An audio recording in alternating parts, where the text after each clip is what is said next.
Hi, everyone. Welcome to our Baking Beautiful Board session. We're super happy to have you all here. So I guess it's either good morning, good afternoon, or good night. I don't know where you guys are. So I would like to introduce first our chefs for the session. Myself, Francisco, I'll be your lead facilitator today. Maru is our co-facilitator. She'll be helping us guide the session. And then our questioner and tip power, Nicole and Irene, they'll be helping us throughout the session. We are all part of Pixel Research Lab. We're a research lab based in Barcelona, Spain. We work with entrepreneurs, startups, and enterprises. As you can see from our clients, we work with leading international companies, national leaders, competitors. I mean, we are working in several sectors, which gives us also great hindsight in many aspects, because it's not the same to work with e-commerce, electric cars, or theme parks. It's very varied, but our tool set never changes. So we consider ourselves problem solvers at heart. And the way we add value is by easing the decision making through an evidence-based approach, which means a lot of user-centric research and a lot of critical thinking. And in general, with our community and people who follow us, what we like to do is make research easy and fun. It's not always the case, and it's very challenging, but technology certainly helps, and tools like Miro, which we use on a daily basis since we're 100% remote, really do make that gap a lot shorter. So making things easy and fun is part of our MO. Quick reason, big reason why we're here. We're going to teach you how to bake lean workshops, quick and clean, with minimal effort and maximal results. So what we have done is so we can share with you all the process that our team took to create the experience you're seeing here today. So everything we're showing you here in Miro, we're going to do a little bit behind the scenes and show you the process and the decision-making kind of steps that we took to get here, which we think adds a lot of value and gives us, leadway to our first kind of tip. Making things beautiful and baking beautiful boards is definitely challenging and important part of our work. But if the workshop doesn't work, if the participants don't get the end result that they expected or the objectives that you have, then it doesn't matter how pretty it is. It's still a session or a workshop that doesn't work, right? So today's recipe, it's 3 sections that I'm going to try to guide you through together. We have the ingredients, we have the baking, and the frosting. So these are best practices for workshop definition, then how we kind of baked the idea with our team together, and then the practices for design and experience. So, the glazing and the decoration, the part of the frosting of the cake that makes it really pretty. Now, I would like to mitigate some the expectations of the session. So it's real life, so there might be some mistakes, and you'll see us make here and there a little oopsie. So please bear with us. The way we've planned the session, so it's not too heavy. I'm going to try to guide you through the steps, and Maru is going to kind of fake the content that the team went through. But I would like to kind of highlight, that it's not about the post-its or the content, because what we want to share with you is kind of the process and the steps. So it's just so you get an idea of how it flows, but the overall process is what we're interested in, and showing you how we came up with this overall concept today. And then also, we will share with you in Miroverse the templates, the final templates, so you with your team can kind of go through our own process and then make your own boards with any concept and any look and feel that you like. But you can go to Miroverse after the event and get those templates from there. So it's a full package today, guys. All right, we're trying to give you all the goodies, okay? Now, before we start, you'll see that Irene and Nicole will kind of intervene, Maru as well. So Nicole will give us some tips along the way. Irene will ask some questions, and we would like you to, if you can or you're willing, give us some answers, give us your ideas through the chat, so we can at least have some interaction with you guys. That would be awesome. And then Maru will always kind of give us a summary of each section. So we'll try to orchestrate a little choreography for you guys, okay? So let's get started. We gave 4 minutes to people who are coming in late. Some of you are here, so welcome. I can't hold any longer. I need to get going. So welcome, everyone. And this is the first zone. This is the ingredient zones. These are best practices to plan a lean workshop. We have 3 clear steps. We always do a no wonder learn. And the Pixel version has a +N, which is next steps, but it's a no wonder learn. It's not our process. We stand on the shoulder of giants. So this is not ours, but we use it at the beginning of every project or any assigned task. Then we're going to define the workshop a little bit and try to see in this ingredient zone, if we can oversee with the team the workshop journey. So the key insight here is that the ingredients have to be right. Like I said before, and you'll see that repetition here is key. Making things pretty is definitely important, but if it doesn't work, if you don't have the right sections, the right content, or the right requirements, you're gonna get to your workshop moment or your session or your team meeting, and everything's gonna fall apart, even though it looks really pretty. So know, wonder, and learn. Like I mentioned, this is something our team uses recurrently. We use it in every step. So we actually have it as a shared template. And this is the first Miro tip for those of you, depending on your level of adoption with the tool.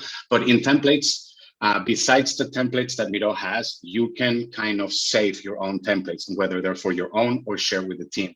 In our case, we have it shared with our team. And as you can see, there's many things that we reuse all the time. So we have a lot of saved templates, but this is the first step to kind of having this minimum impact on your team. So if you reuse these templates or you know that you use them regularly, just use them up, okay? So I take this template, this is my No Wonder Learn in English, and I bring it to my working board. And Maru's gonna play some content here, but it's, again, I don't want you guys to focus on this. The important thing here is the steps. So what you know is the brief or the email or the requirements from your client, team, company, whoever comes to you to ask for this session.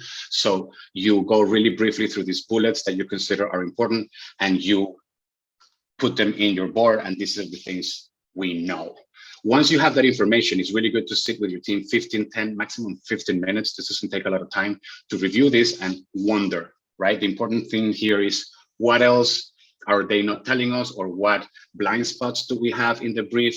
Is there something we need to ask the client? It's just really quickly, but it gives you the idea to kind of go back to that person or that key stakeholder and jot down the things that you have learned. And once you have this, then you have a clear next step. So like I said, these are very kind of broad post-its. So the post-its, the sticky notes are not the important thing, okay? But these steps are: go through your team, what you know, what you wonder, and what you learn, and define those next steps, okay? So before I move on, a tip from Nicole.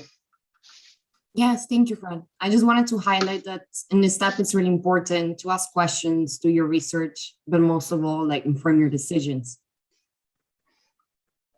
And this little canvas really helps you out, and in 30 minutes, you're done. Irene, please. Yeah, so let's start the conversation in the chat by thinking, like, what do you guys think is the key for defining your workshop? So if you have any ideas of important elements, write it on the chat, and let's the outcomes we need to achieve, for example.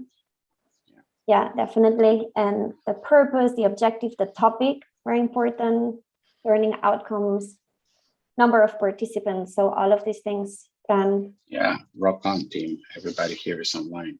So definitely we have a lot of commonalities. I couldn't write all them up so fast. Sorry, people, but they're all correct. We go through workshop goals. So, you know, the output, what we need to get, the participants, who needs to be there. And this is important. I'm sure most of you know, but you don't always have the right people in your workshop, or you have too many people. So that due diligence of making sure what is it that we need to discuss, who are the key persons or people that need to be involved, and define them beforehand, because then otherwise you end up with discussions that are not really pertaining to your session. Try to figure out format and location, the requirements. Key moments is important. Try to think of your session or your workshop as a kind of like a little storytelling. You're putting up a stage. Try to think about your team roles. So in this case, I will be your lead. Maru's co-facilitating, helping us fake how the team works. And then we have Irene and Nicole with assigned tasks. So making sure that everybody knows what they have to do and that they don't overlap really makes for a smooth session. It really helps. And then the to-dos, because by now we have a No Wonder Learn. We've done with the team a little bit of a work on ideating these sections and try to see what information we have or what we're missing. And notice, guys, that we're still in pure sticky note format. We're not thinking about design. We're not overworking it. We're not overdoing it. Okay. So quick tip. Sorry, guys, I'm having trouble here. Yeah. Quick tip for when you're doing these sessions with your team. So if you have a Post-it or a sticky note and you are, you know, with your team and you say, okay, guys, 5 minutes to start having some ideas, you can have your idea one. And then if you just press Command D, it duplicates that sticky note. So you don't have to be like click and drag in and, you know, with the Alt Shift, none of this is needed. You can Command D till your heart desires. So just quick tip on shortcuts. And I think we have another question from Irene. Yeah, so now that we have some definition of the workshop, the next step would be to think about which phases or which moments should a workshop have. So if you have any ideas, write it on the chat, then we can read it. Like, yeah, pre-session, yeah, that's very important. Not only ice breaking, definitely at the start of the workshop. The objective as well, Fran. Definitely. Important. Yeah, objective is good. And we have it hopefully defined previously, but it's definitely important to keep that north. What we definitely look at in any session, and this is kind of like our best practice for this moment of ingredients, is to have 3 clear moments. So the pre-session is definitely there. We think about a during the session, so the actual workshop, and then a post. We find, and some of you might say, yeah, duh, we do find a lot of people that just run that session. So if they have an hour and a half, they think about an hour and a half. But if you think about the pre-session, so are people familiar with the topics that we're going to discuss? Are we talking about something everybody knows? If not, then you can share links, references, little videos, things that you can share with the team members that are going to be in the session. So everyone is aligned, or at least we're all having the same kind of wording or way of speaking. Then during is definitely important. That's your actual session. And then post, which is something that also many people kind of forget. What needs to happen afterwards? Are there key takeaways? Who needs to be communicated? Who needs to know? Is there someone above or a senior or a boss that needs to give a green light? All of these things need to be kind of considered beforehand. So that workshop is really effective. So you mitigate the pains that might arise during the workshop, you run your workshop, and then you know what happens afterwards. So this happens in any session. If you're doing from a design sprint to design thinking to any kind of minimum co-creation workshop, thinking about pre, during, and post would be our key. In the case of the pre's, so which materials or tasks we need to do. In the case, for example, we need to train people how to use sticky notes or other things. We have material we prepare ourselves, but super cool that Miro lately, and we know that they're going to add a lot more inside building blocks. They're starting to add tutorials that are super useful. So right now we have the how to following, how to sticky notes, how to navigation. You can use these templates. They're super ready to go. I think it's going to paste it on the far side. Yeah, this happened before. Sorry, everyone. Yeah.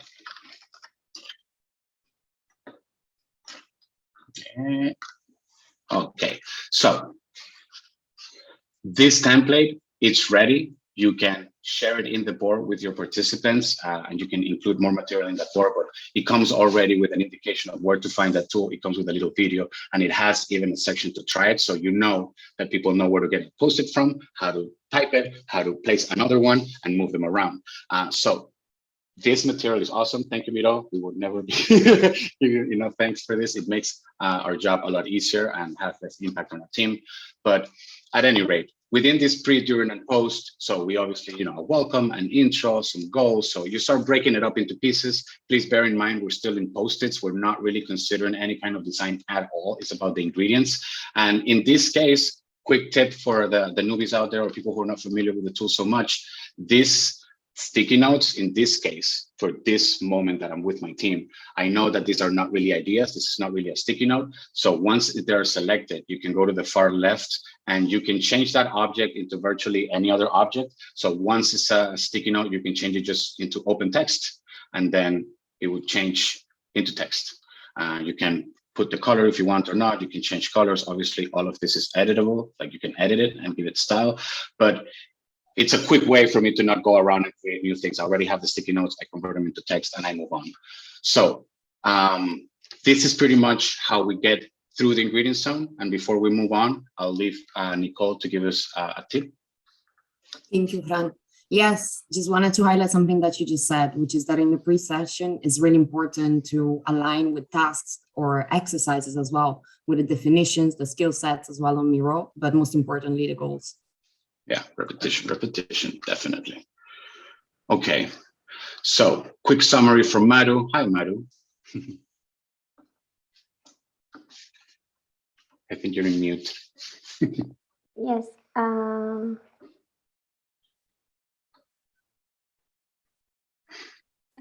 Thank you. I don't know what happened. Okay, so our recap in this first part, what we do with the team is always have this no wonder learn. Before, when we get this brief or this requirement, it can be a meeting or an email or sometimes even a Slack message that we get with the things that we have to do. So break it in this no wonder and learn. It helps us to define the questions that we want to solve with organizers or the team. Always start considering goals, participants, format, key moments, and requirements. Sometimes we get fixated with a cool idea of a dynamic that we want to run, but it's not what the objective of the session is. So it's good to have this reminder. And no matter if it's a quick meeting, workshop like this one, or another design sprint, always consider your pre, during, and post. That's key. Thank you. So the secret is slicing the ingredients. The fact that your workshop will be successful or not depends on this first stage. It's really crucial. So we move on to baking. I have clear idea of what the client wants and the things that I didn't know. We have an idea of the requirements, so we can plan a little bit the workshop, and we have a first idea of the journey. So we can go to the baking zone. The baking zone is just a draft, a wireframe, a sketch, whatever you want to call it, depending on wherever you're coming from. But it's just making sure that you can give it some structure before you go into design. So we're going to create some drafts. So here we make sure that we have the most valuable actions defined before making the board beautiful. Okay, so the workshop planner. I'm gonna not start from scratch. Maru's gonna already give me the brainstorm the team did from the previous section, but I don't want to start from scratch. So I'm gonna take the same board that I had before, that is just nice and gray. So my team can focus on the important thing, which is to make sure that they're paying attention on the details and the content. And I can bring it here. And I know that these are my sections. So these are the little boxes I need on my canvas. So I'm just gonna actually, quick tip, for those of you who don't know, you can filter. So if you select many things in the top left corner, you can filter and just, I want only the sticky notes, and then I can just delete that instead of clicking each by one. When you have 3-4 post-its, you're inclined to do it, but when you're in a session that you have 50 post-its, this comes in really handy. So I get rid of these boxes because I only need the one, right? And I can delete these little texts.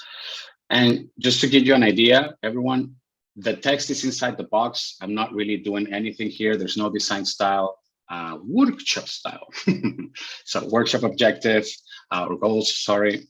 And then I can just reduce it. I know that I have perhaps 7, if I'm not mistaken, so I can do 4 and 3 or 3 and 4. I can work it around, but at any rate, I'm just copying each box, changing the title. So this will be participants. And I try to get this loose brainstorm into a more structured canvas. For sake of time, we're going to scroll down and Maru's going to show you a little bit what that looks like. But there's no styling, there's no nothing. We just arranged it. So the moment we do this, it's fast because we're not thinking about anything beyond structure. We just want to organize that brainstorm so we can have it here and then we can move on. Right? In the case of the to-dos, there's a quick Miro tip that we use a lot when the types of tasks or you want to have some collaboration with your team and keep track of progress from the workshop itself. You can turn, like we did before for text, but your sticky notes can become cards. Okay, I'm going to zoom a little bit here. And these cards are literally cards like in a Kanban format or Trello, for those who know Trello. So I can have all my tasks here, and I can bring a template that it's ready-made. So here in your tools, you might have the Canva feature. If you don't, for those of you who sometimes don't find everything here, don't disregard this little arrow. This is a powerful place. Everything is here. Okay, so when you click down here, you have the rest of the tools, the rest of the apps, and you can go to their marketplace and get more stuff. So the options are limitless. I already have the Canva here because we prepared for this session, so I wanted to have it handy, but I still want to show you if you want to use, for example, the wireframe library often, if you just drag it to your toolbar, then it's there. Okay, so don't freak out if you don't find it, it's there. I 100% guarantee it. So we are going to use a Kanban here because I have my tasks. So this is a quick, easy way for me to give my team format. No, I don't want right now. Sorry.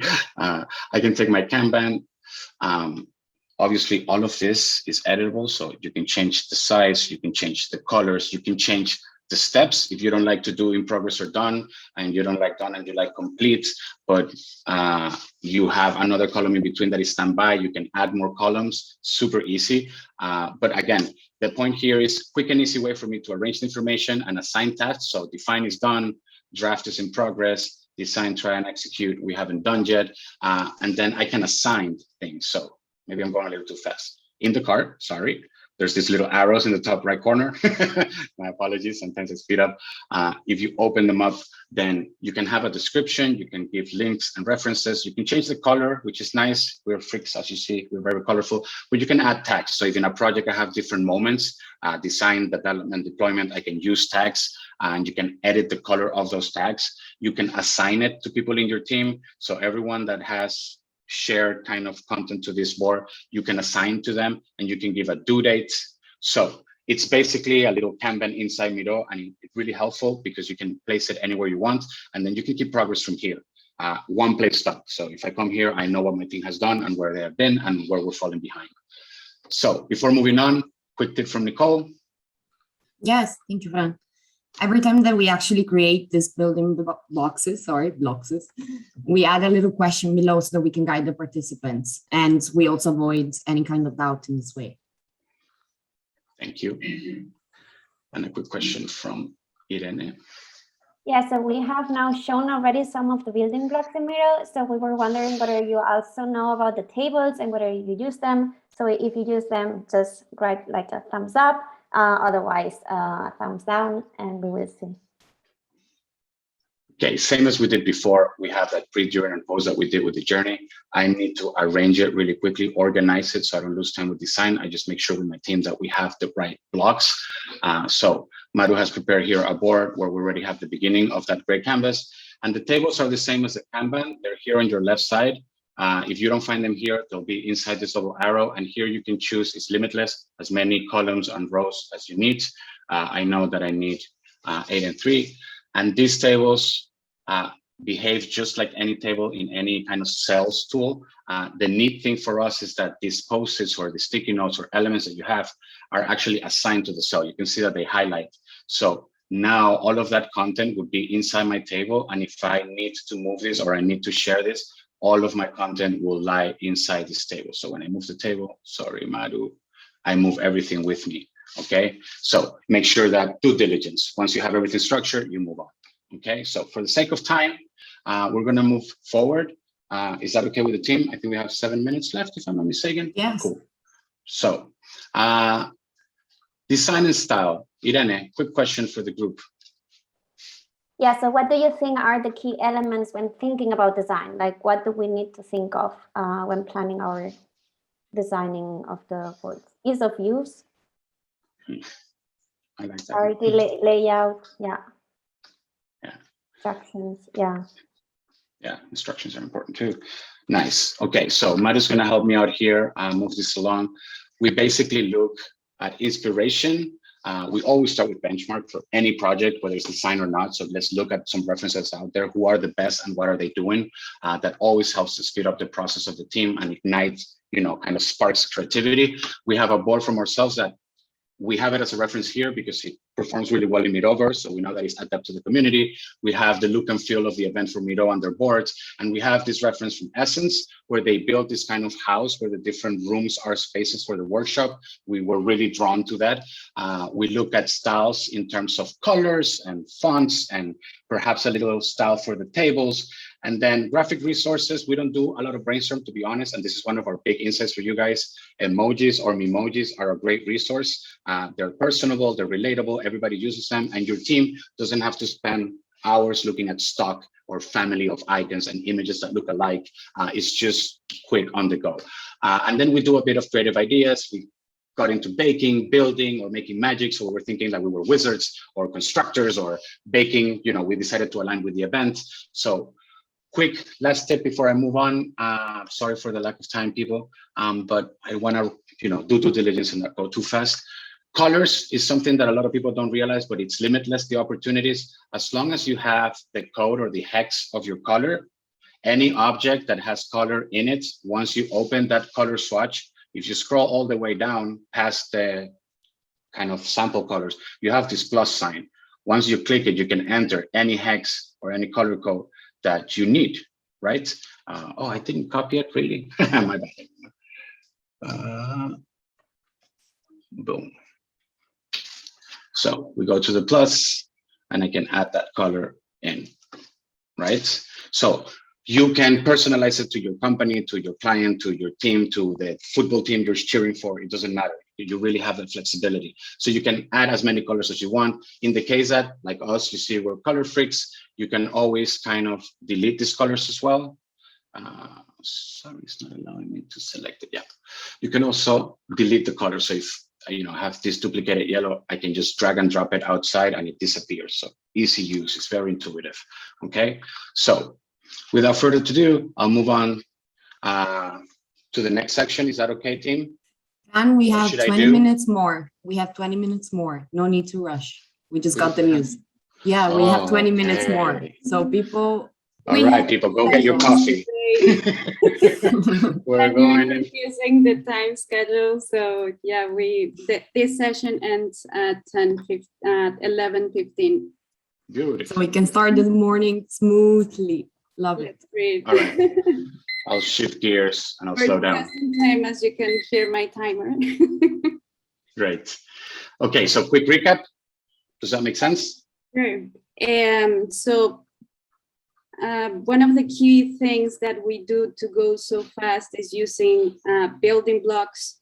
That is key for us. Same as the templates.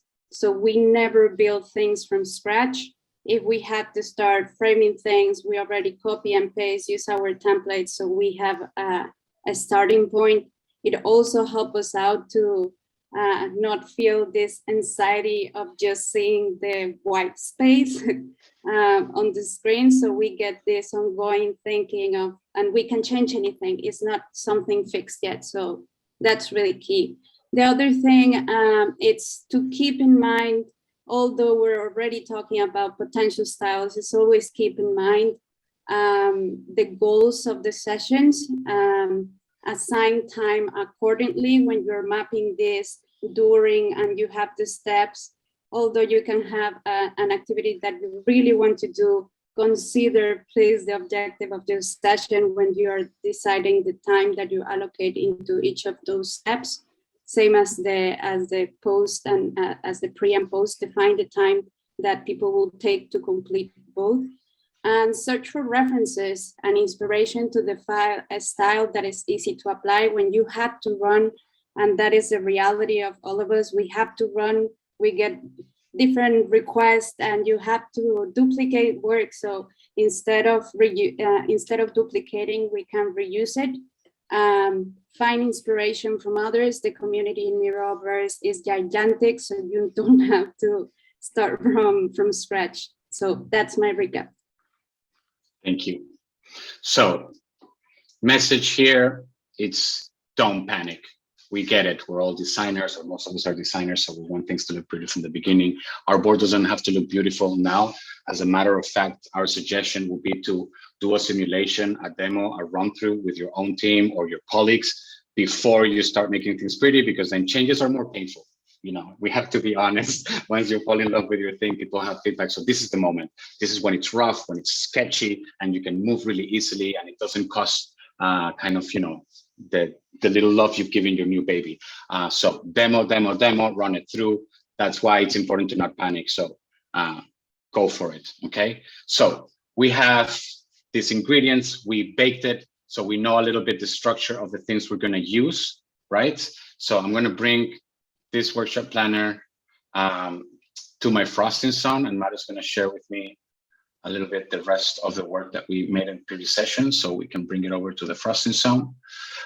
Here, basically, and just as a recap, and now that we are good on time, remember, we have a really loose idea with our team of the colors we're gonna use, well, I didn't include all of them, but it's like, purple and yellow and white. So we know that we're gonna use emojis. I know that the boxes are white with this outline. I have some idea of where to go. And I even know that the concept is baking. So I'm looking in my emojis. I don't need cars or trees. I need, little croissants and baking goods. It's easy, it's lean, it's really low impact on your team. So the best practices to design a beautiful board are to basically start applying these little decisions. So I already have this canvas from before. I have my key moments. I have the input from my team. I know that for future teams in Miroverse are not going to need this, but for now I'm going to leave it. So I'm going to choose my background. I should have already added my colors here, so I can just add the purple. I can select my boxes, leave them white with the stroke because that's a nice format, and we just decided that it was going to be yellow. Just easy decisions. I don't have to play around with other colors. I know that my team agree on this. They liked it for a reason. I go with it, right? That helps out. And then we know that we have emojis, and a practice that it's very common for legibility is to, if you have this kind of sections with text, is to associate them with a pictogram or an icon. So the eye identifies this as sections. The emojis, like everything else, is here on the left. They're already integrated into the tool. You don't have to go find them anywhere. You don't need to go to Figma for your library of emojis. You can just come here. Usually for objectives, we use the target. So I bring it in. What we like the most about this is that it brings it in as a PNG. It's literally an image with transparency, but then it helps us with consistency. And when we export it, it just keeps things a little nice and neat. So I bring my icon to the corner. I know that that's what I needed. Because we've been working fast, these texts are inside that box. I don't want that. So, but by now I know I'm just making this pretty. I'm frosting, right? So I bring it out of this box. And the reason why I do that is because we're big freaks with alignment. Alignment helps with legibility and to kind of follow through. So I can bring this text, I can make it black. I can give it the size that we were working on. I already know it was 52. You would use other numbers, but you know what you're going for. And then I can assign it to the icon, and then align this to that text box, and I start to have like these little blocks. This is very fast, it's super lean, but when you get to your workshop, things look like they're personalized, that you're giving them the love to make it look nice. And in the case if the kind was purple and yellow, they would be happy that it looks like it's their own material, but it's very low effort. So the final kind of product looks like this. We have just a nice canvas that is ready to go. It's easy, nice on the eyes, and we move forward to the planner. The journey, sorry. In the journey, I know I had this other canvas that I don't have now. I thought we had it, sorry. Yeah, we have this canvas that we had, and we had the table and we had the post-its with the table. Now, because for the sake of this workshop, I want to show you how to edit these tables, but ideally I would have the table already here with everything. So I'm going to come down to this board, and I know that I need a table, but it needs to be a little bit more than just black outline, right? So I add my table.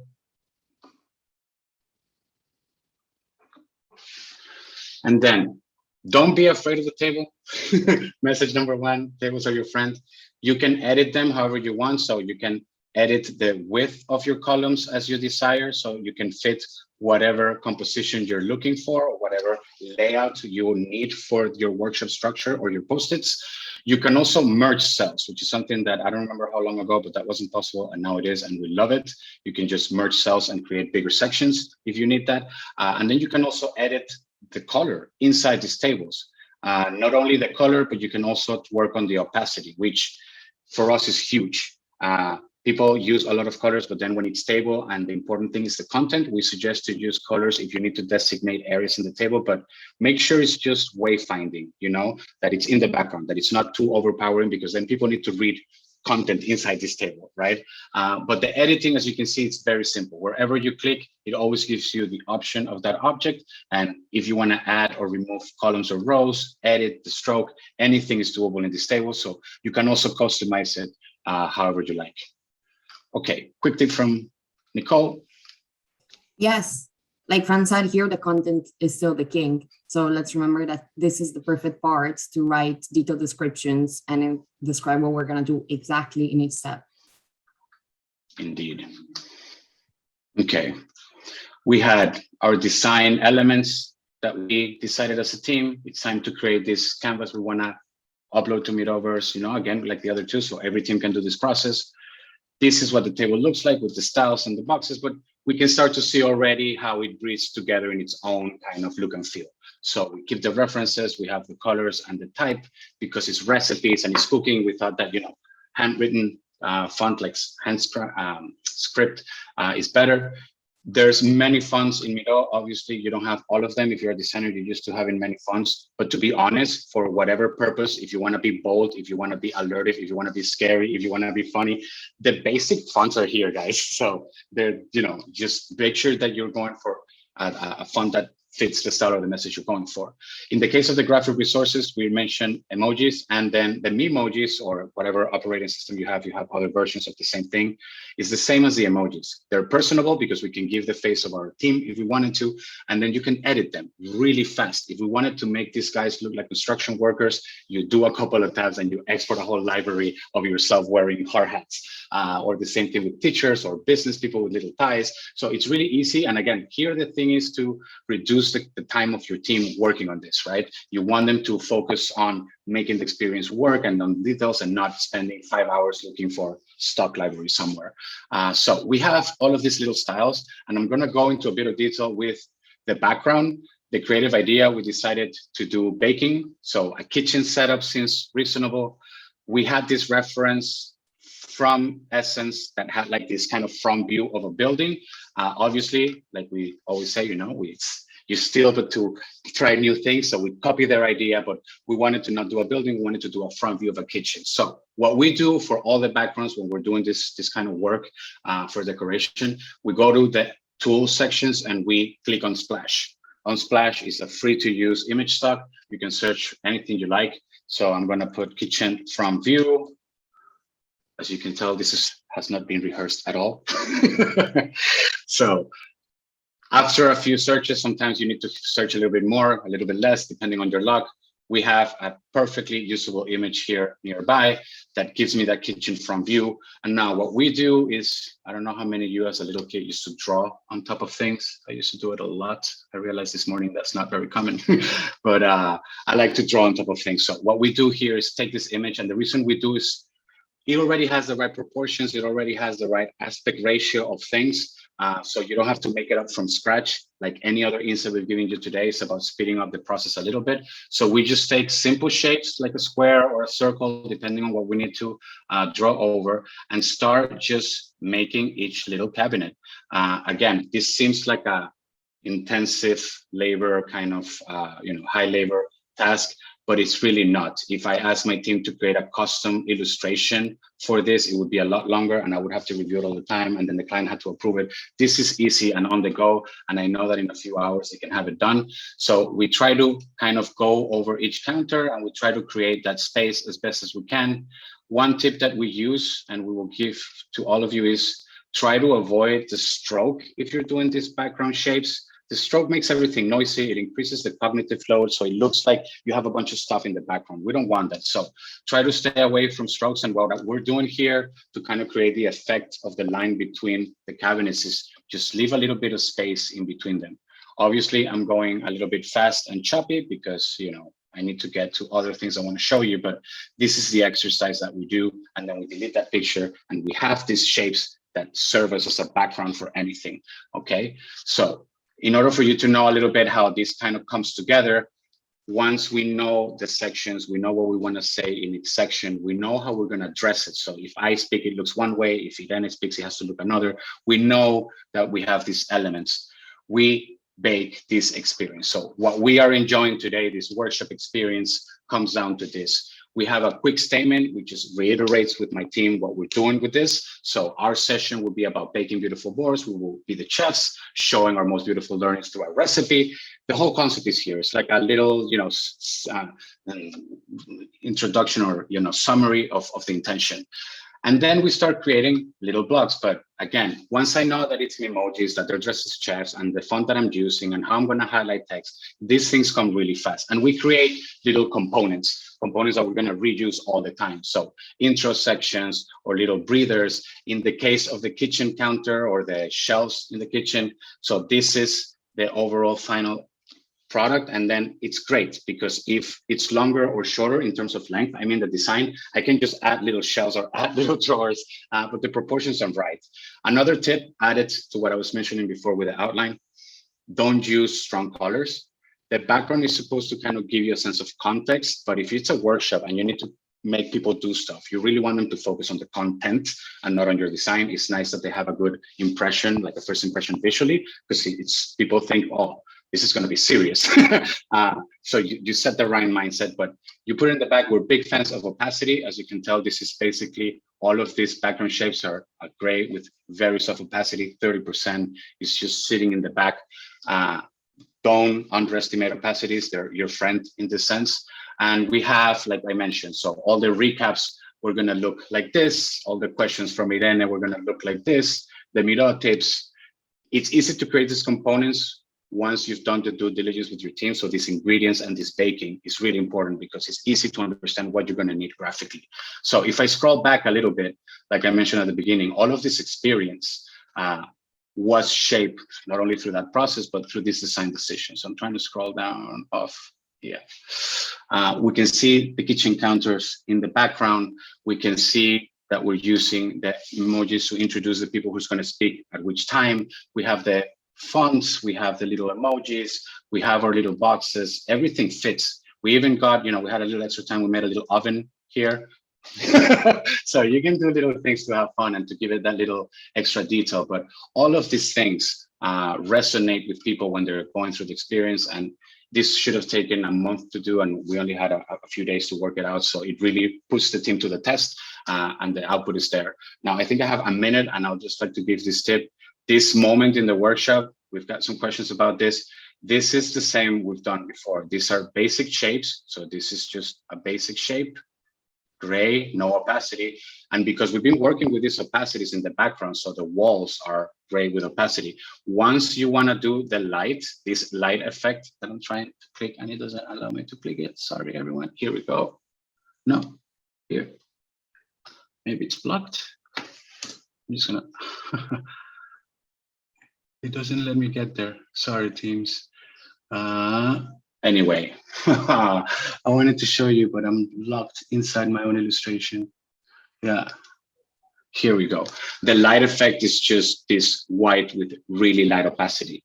It's layer on top of layer. That opacity gives that luminosity effect. And you can do that with many other things, that not only with light, but opacities are your friend, and creating these design decisions really help you have your team kind of flow through this. Okay. We got 3 minutes to wrap it up. We left this prepare for workshop kind of planner. It has the space for an agenda, an invitation template, and the checklist, which is one of our last Miro tips. The checklist is something people are not familiar with because it's inside the wireframe library. Once you click that wireframe library, there's a lot of things here that perhaps you don't need to use. But for team collaboration and progress and getting things going, the checkbox, it's an amazing feature that we use a lot. So I'm gonna, bring it here and close this and do a little bit of zoom. So you can make it as big as you want, obviously, but this checkbox is actually interactive. So if I have my first item, I can have as many items as I want, or checkboxes or tasks or anything. And they are, because it's a wireframe library, they're interactive. Your team can come here and actually check that checkbox for you. It's not only pretty, it works. It gives you status, it gives you progress, or wherever you want to, have follow through. You can also change the color of that checkbox. So super cool, useful feature for collaborating with your teams. And I think that before we move on, Nicole has one last tip. Yeah. Yes, here, let's all remember to have a really detailed agenda and to make sure that we have all the right information for the invitations of the participant. Let's not forget about content, people. Yeah, definitely. Okay. I think I have time, maybe not. I'll move on to the final recap. Sorry, people. Yes, so for us, always to keep in mind to enable, in order to go faster, we always have to follow these 5 steps. So it's to draft and define our workshop first, always thinking in this pre, during, and post. then testing and iterating our key actions of those boards, prepare and execute our workshops. So this preparation, this last frame that Fran shared with you, this checklist, to be very sure that everyone has the detailed agenda, that everyone knows when it's going to happen, the links, all of this. Sometimes we tend to forget about little details that start with being a barrier in the experience of your participants. So having that preparation is key, and then collect feedback so you can keep improving. And that's what we are going to ask you so that you can come to the board and give us some feedback on how we did. If you learned something, please let us know. Also, if we fucked up in something, let us know. And yeah, I leave it up to you, Fran. Thank you, Maru. Yeah, they'll share the link. I think they already did. If not, she'll, Irene or Nicole will share it now. Please give us any feedback, positive or negative. We love to learn. We love to make mistakes. It's the only way to get better. So if you know things we don't know, or we do something that you know how to do better, let us know. And just as a final call to action, if sharing is caring. So if you learn things that you find valuable, feel free to go to LinkedIn, use the hashtag distributed 2021, and mention Miro as well. If you want to get in touch with us or contact us, our LinkedIn profiles are here. Feel free to contact us for any reason. We'll just love to chat. And I hope that this was of value to you. I wish I had like 15, 20 more minutes. I think we could go into more stuff, but we do what we can. You guys have been great, and thank you for everything, really.